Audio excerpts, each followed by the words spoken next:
The lines that everybody seemed to be tweeting about, right? Lordy, I hope there are tapes. James Comey on Capitol Hill this morning, the fired FBI director accusing President Trump of lying and of defaming him. He stopped short of saying, though, that there was any illegal obstruction of justice that had occurred, said it would be the special counsel's job to figure that out, and here to give his take on all of that and the legislative work maybe that they hope to get done, and the banking regulation and taxes that are going on in the background of all of this, the Republican Congressman Zeldin from New York.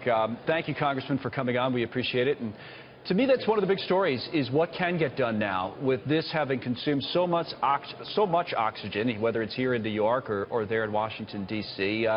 What do you think after today? Well, I just think as we're here, they're about to call a vote on the House floor to overhaul Dodd-Frank. Yeah. So while we all remember what happened a decade ago with the housing crash and everything that caused it, Dodd-Frank, which ended up resulting in big banks getting bigger and small banks becoming fewer, perpetuating too big to fail. Now you have a majority in the House and the Senate and a Republican president working to improve financial regulations to help the community banks, the credit unions, to allow small businesses to get access to capital, make it easier to buy a house or a car loan. So while we're here and everyone around Washington, D.C., but also all around the country, as far as media goes and people at home might be talking about Director Comey's testimony, the legislative agenda moves forward, and today we're passing the Choice Act. It's the walk and chew gum at the same time argument, which you hope that you can do. Was there anything, though, that you heard today that, as a Republican, makes you any less likely to support this president's agenda, or have any doubts about doing so?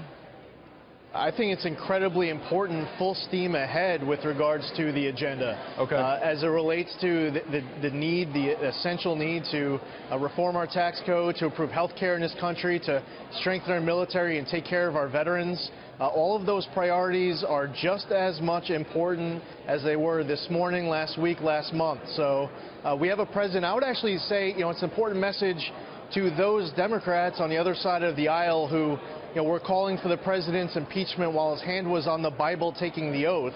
While they want to nullify last November's election, I didn't vote for Barack Obama, but he was my president.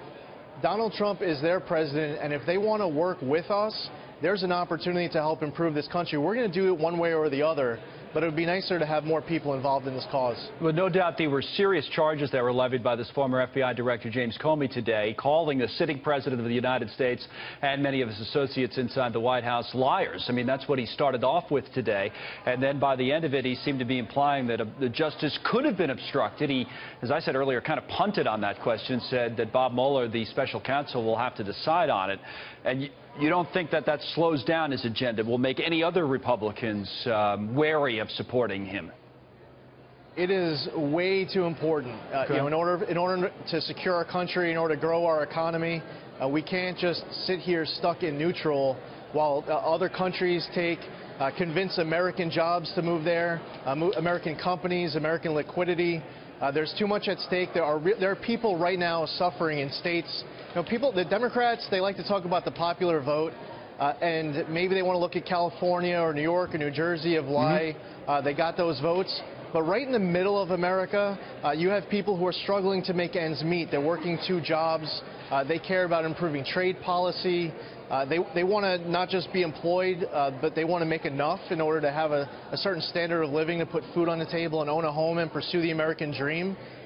For them, we can't stop one bit. It needs to be full steam ahead. We owe it to them. That's our oath. I think it's the biggest story. I really did, to come out of all this. I mean, we've been talking about markets, for example, which we obviously follow. They're relatively stable. The Dow's down 1. And if people still think things can get done, even while all this is happening in the background, that's a much different story than the president and the Republicans being completely distracted. But Congressman Zeldin, thank you very much. We appreciate your insight. Thanks for coming on with us today.